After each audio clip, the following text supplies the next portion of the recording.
All right. Good morning or afternoon, depending on what time zone you're watching On the Fly with Kai. My name's Kai Deering. Hey, imagine that.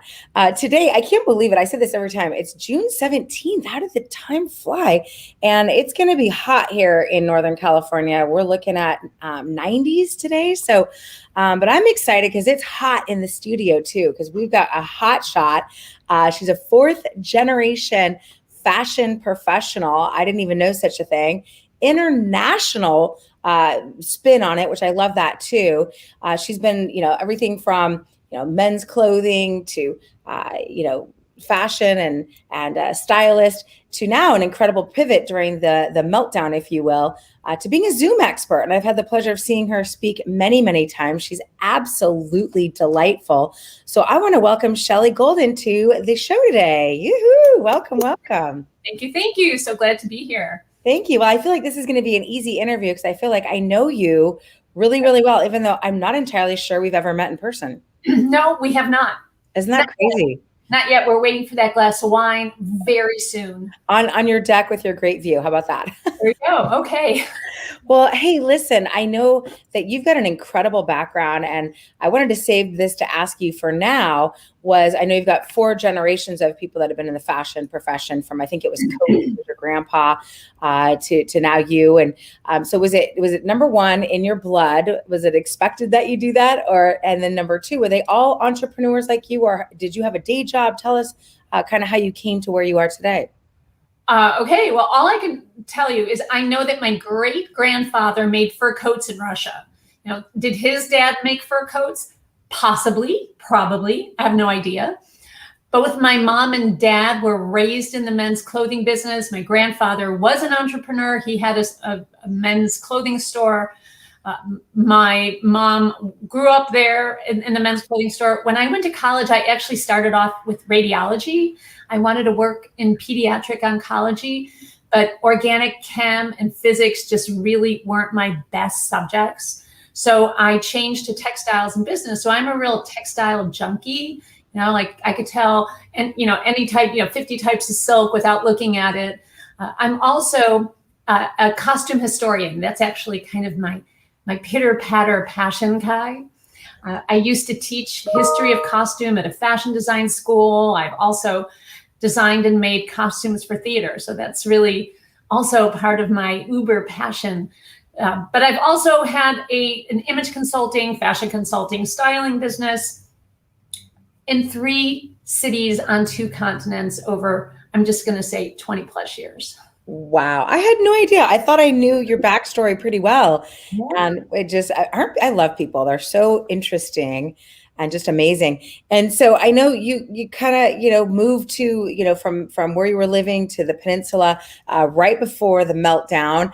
And so, a whole new market for you. And then all of a sudden and then you had this incredible brainchild of Zoom background makeovers and all that good stuff. How did that develop? And I think you're the only person I have ever heard of that does what you do. It's really exciting. I feel like I have a frog in my throat. Well, thanks. I was actually going to be doing I did a workshop with somebody, and right before COVID, we're like, hey, let's do this workshop. Okay, fine. Let's set blah, blah, blah date to talk about it. Well, the day we set to talk about it was the day California closed down. Wow. So very simply, instead of working with people in person and working with them to build their confidence, look their best in person, it just seemed to be so natural to help them look their best, feel confident in their Zoom box. And one of the things that I did, and what makes me different than some other people who perhaps are helping people look good, is I lived in Amsterdam for 10 years.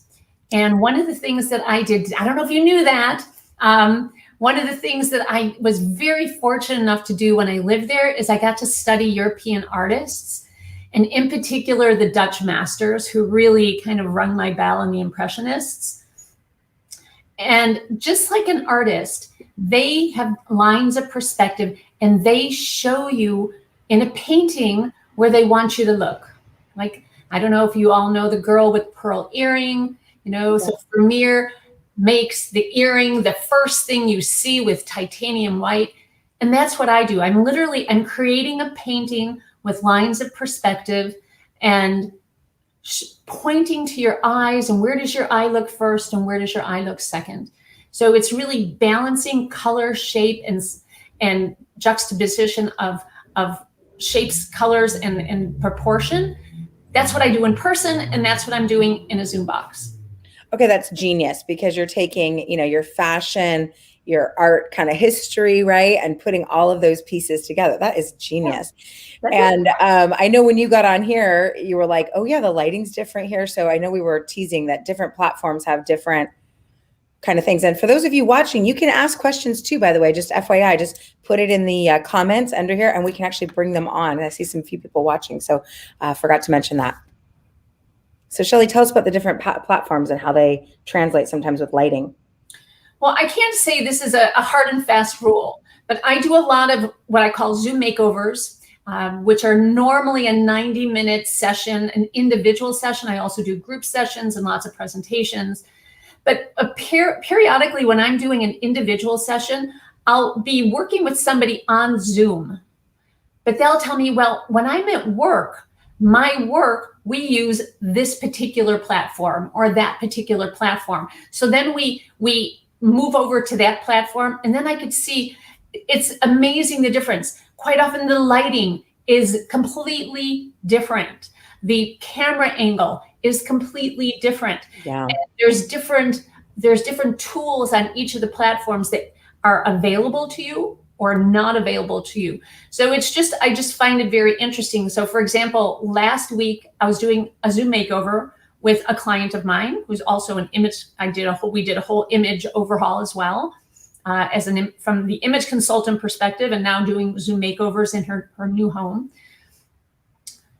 And we got on Zoom and I'm like, yeah, the lighting looks good. And then we changed to WebEx, and she was not completely dark, but she was just so dark. And we had to literally, I gave her lights. I gave her links to literally click on and purchase extra lighting only to use when she's on WebEx, not to use when she's on Zoom.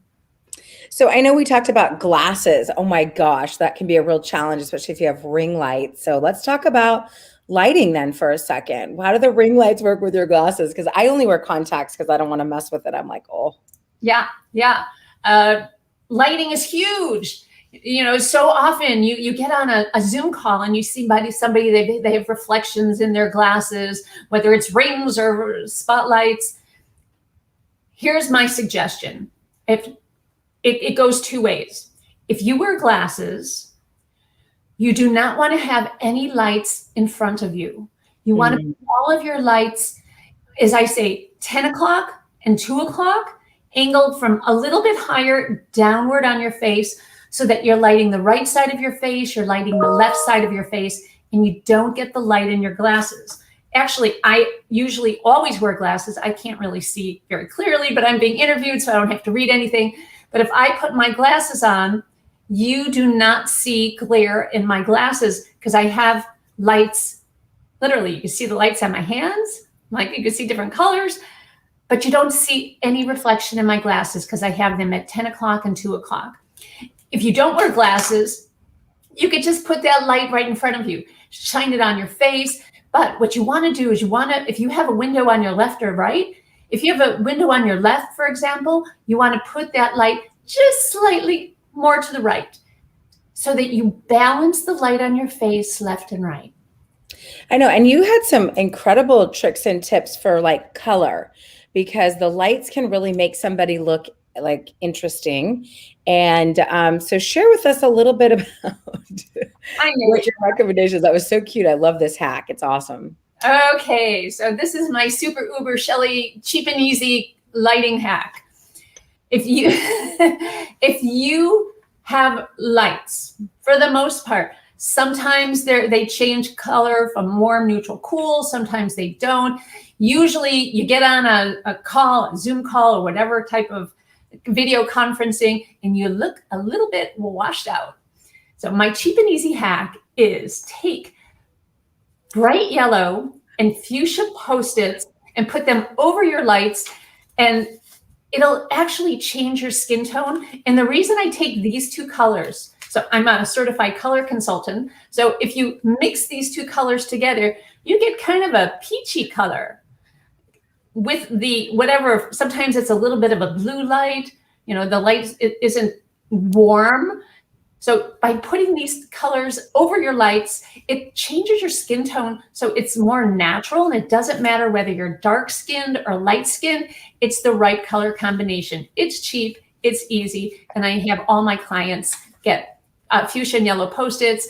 3M is gonna love the run on fuchsia and yellow Post-its. And then I know we both have a pet peeve when people have the light behind them. I'm like, could you just turn around, turn around? So, I mean, just a big pet peeve. How about you? Yeah, no lights behind you. Do not sit in front of a window.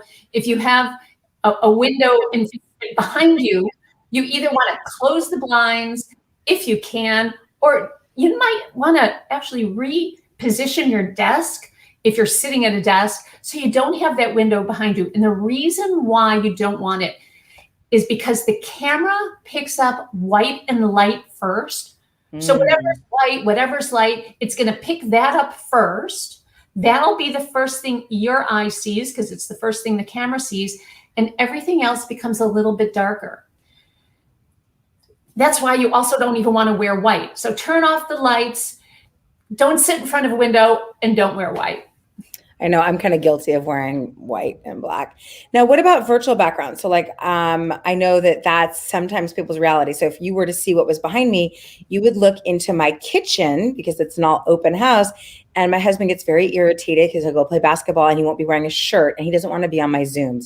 So I bought a green screen. But in the regular Zooms, I'm using just a background with my little logo. But here, because we're in a newsroom, and he said this one was okay. So what are you looking for in a Zoom background? Yeah. So if you have a virtual background, there's as I say, they're just my rules. You don't want something that's so bright that it's sucking the attention away from you. You don't want to, I've seen people that they have either bright white or beautiful green leaves that are so bright that they almost look neon green.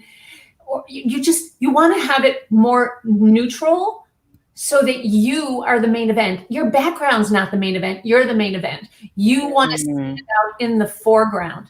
If you put your branding on a virtual background, take your hands, go like this, like, okay, I give up, kind of with your thumbs near your eyes.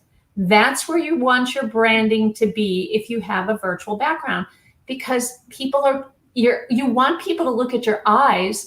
So that's level with your eyes. Although I have my branding right here as opposed to up here. But what I'm trying to do is I'm trying to create these virtual lines of perspective. So I've got a diagonal from one rectangle, two vertical, two vertical rectangles, rectangular platforms with my eyes in the middle. I also have little round flowers. Normally I have little round glasses, and then I also have round hardware with my eyes in the middle of that diagonal as well. So I've got two crosses with focusing on my eyes, bringing your eyes down my chest, bright color. You could see my nonverbal communication. So that's what you want. You want to be able to stand out in the foreground.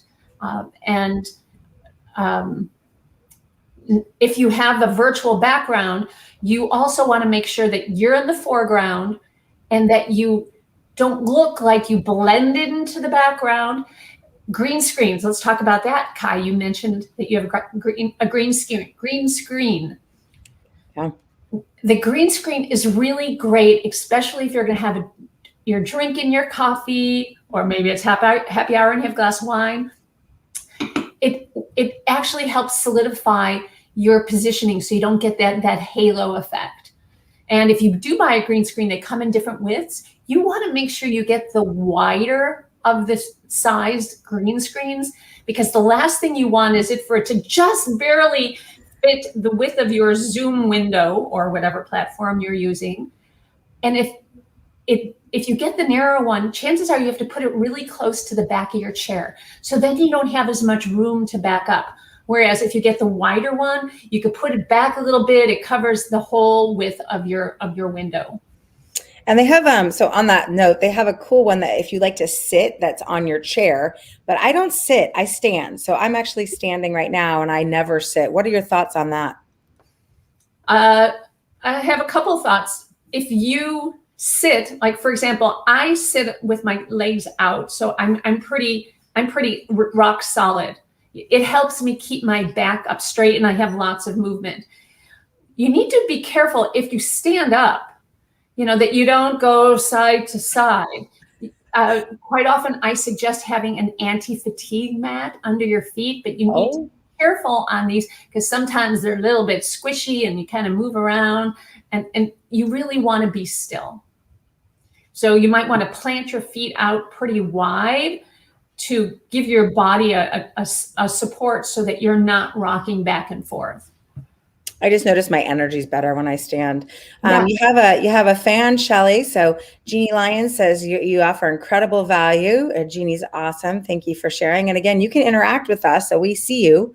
But I really appreciate you talking about that green screen. And the funny thing was, I would be really bummed if my colors were green, though, because I've worn a green shirt one time and I was a floating head with two hands. Right. I do have some recommendations just to please for the audience. I'm going to put my glasses on so I can read this without straining. If you want to go on and get some backgrounds, virtual backgrounds of whatever, you can even have like an office, a living room, whatever, a garden. You can go on pixels.com. You can go on pixabay.com and get some free images. And also there's another one called unsplash.com. And these are sites that you can go and get really nice quality images to upload to use as your own virtual background. Nice. That's awesome. Because you want them to be professional. That's great. Thank you. And if in the event you get an image that's of a room, because sometimes that's really nice. People have, like, it looks like a lovely office or a lovely living room that you're in. You want the perspective to be the same. That's my advice. You don't want to have the camera angle of the room being shot from down to up, because then it's going to look like you're sitting on the floor. Or sometimes they'll shoot a room from up to down, and then it doesn't feel good. So if you're trying to emulate a room, you want to make sure the perspective of the camera of the room is even and the same, so it looks more natural and it's easier on someone's eyes when they're looking at you. Yeah, and I know you have some great tips for camera angles. So at the beginning of this thing, I had an old computer, so I had a camera that I bought that I could move around.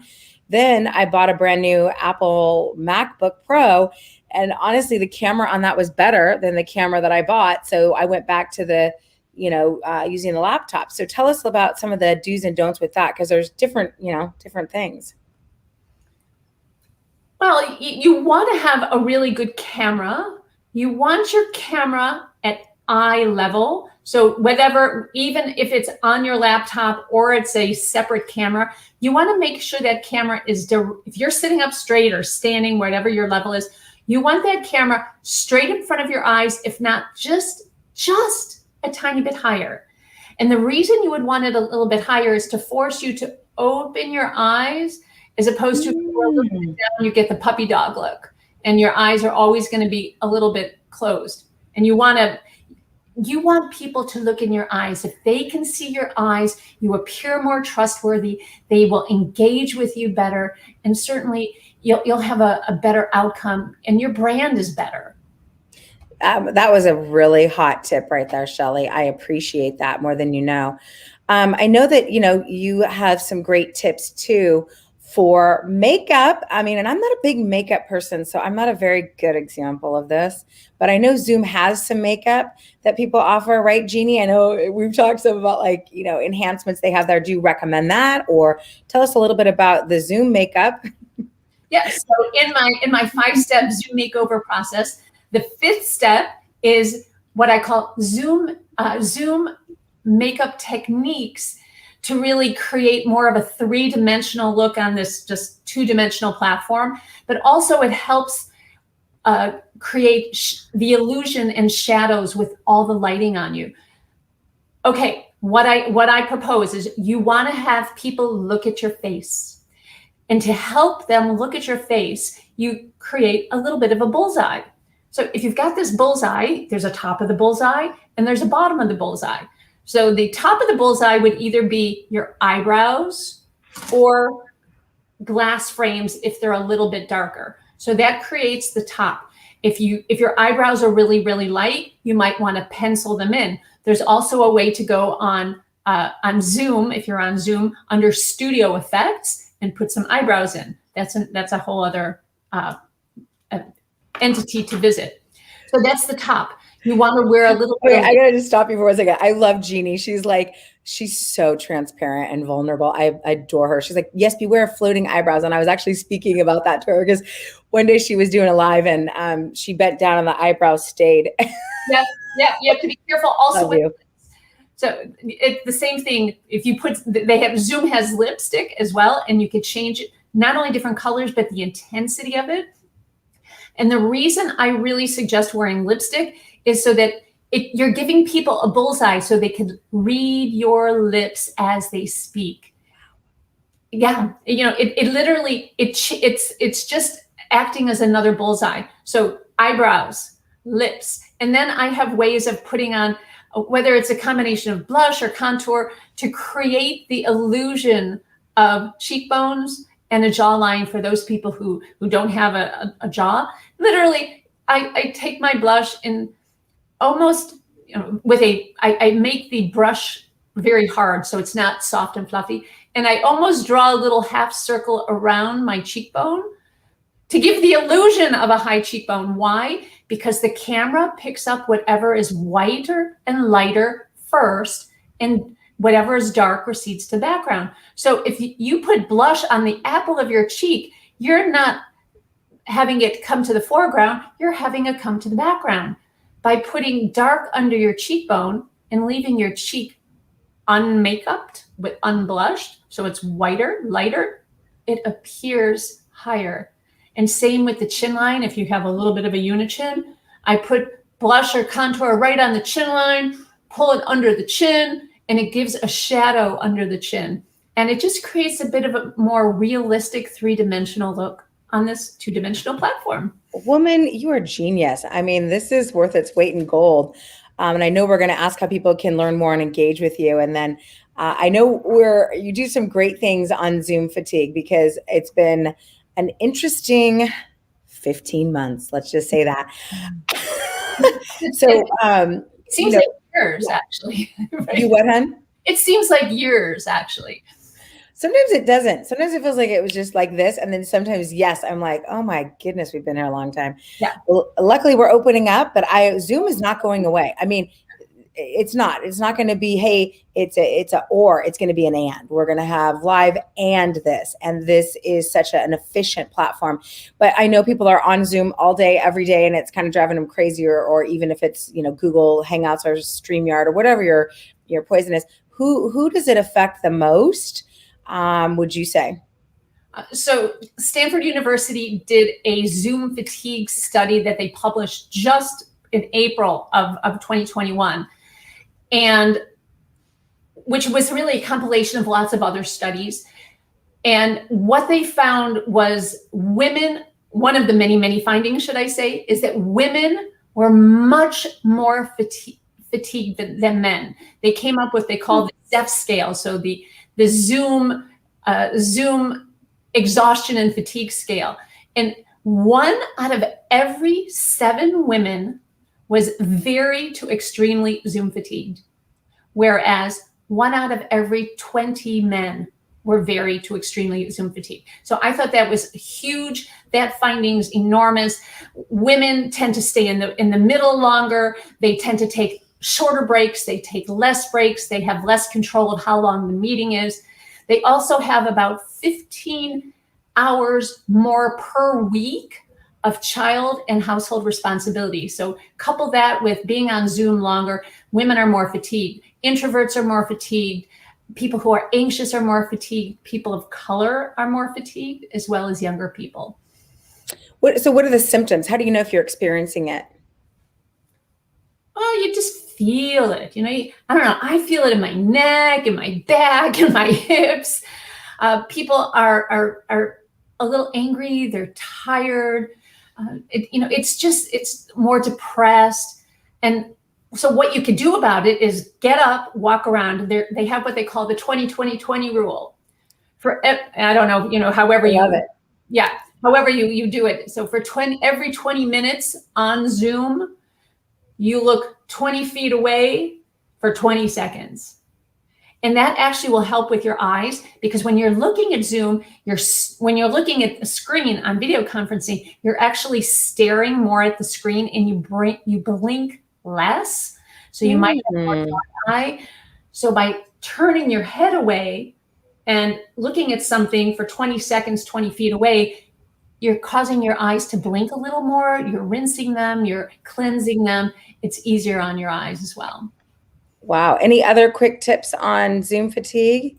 That's amazing. Yes. Turn your video off if you can. Make sure you're in the center. Turn your video off if you can for some periods of time. It'll just feel better. You can hide your self view is really what you're doing. So people will still see you, but you can't see yourself, because looking at yourself all day long has created all these negative impressions. You have negative feelings. Wow. The plastic surgery business is booming. Plastic surgery is up 83%.